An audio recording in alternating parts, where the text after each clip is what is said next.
Qu'est-ce qui s'est passé? T'as vu quelque chose? Non, derrière. Bon, alors ferme ta gueule, on est tous comme toi ici.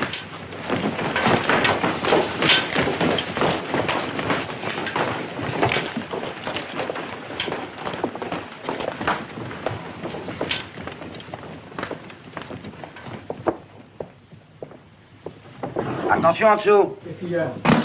À demain. À demain? Non, c'est Jacques. Arrange-toi pour que tout le monde soit parti avant 5 minutes. Compris.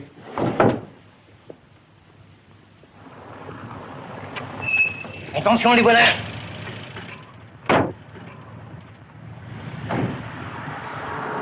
Allez, en avant. Tout le monde en voiture. Touchez pas celui-là, nom de Dieu. Qui a tiré? C'est elle? Non, c'est pas elle. Elle, c'est la patronne. On vous demande rien. Vous parlerez après. Je ne crois pas qu'il vous apprendra grand-chose. Justement,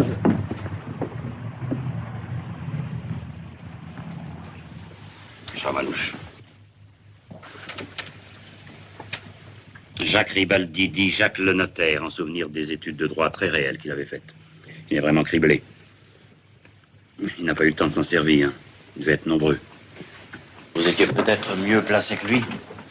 Toujours à plaisanter, commissaire. Vous savez bien que je ne tire plus. Et que ceux qui vous en voulaient sont morts. Comment vous osez dire ça? Surtout ne tombe pas dans les pommes. Et puis d'ailleurs, du moment que Manouche n'a rien, le reste, tu t'en fous. Pas vrai? Approchez-vous, vous autres. Je n'appelle pas les clients, je suppose que ce soir, il n'y en avait pas. Messieurs, les reliefs des repas par petites tables que vous apercevez d'ici ne sont pas des signes de précipitation. Certains s'en allèrent au hors d'œuvre, d'autres juste avant les entremets. Rien dans tout cela que de très normal. Disons que la reine d'Angleterre faisait du stop avenue Kléber, ça valait le déplacement. Pour le reste, messieurs, voici Alban. Il n'a absolument rien vu quand l'accident est arrivé. Il était accroupi derrière le comptoir, il y chassait les mouches, et lorsqu'il releva la tête, les agresseurs, les vilains, enfin ceux qui sont entrés ici, on se demande encore pourquoi, avaient disparu. Alban serait parfaitement incapable de nous dire s'il s'agissait d'un homme seul ou d'une tribu de Touareg. Alban. C'est à peu près ça.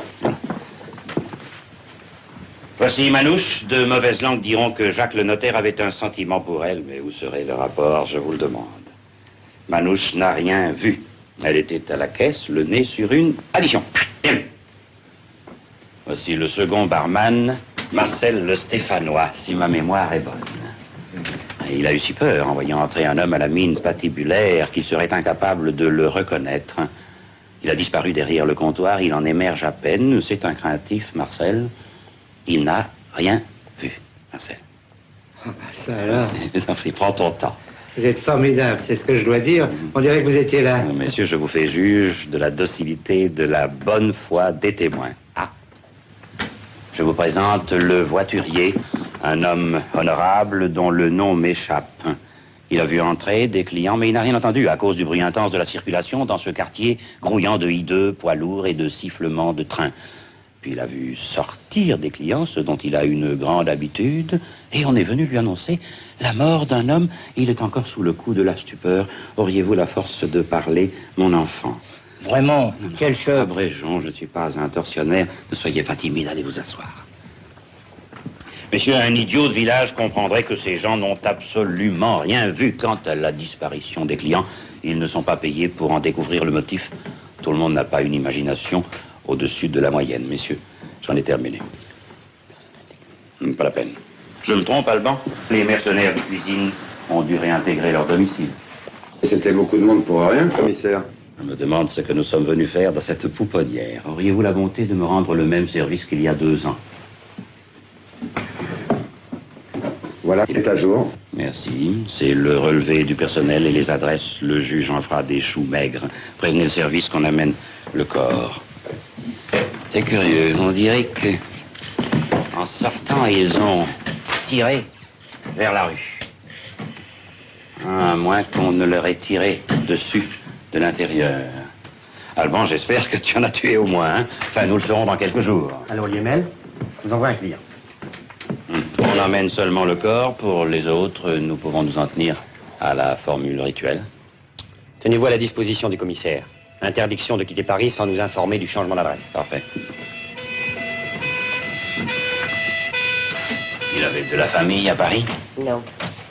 Enfin, pas que je sache. Ils sont à Bastia. Il a encore sa mère et ses 2 frères plus jeunes. Me voilà seul, Manouche. Dommage que la place soit si chère.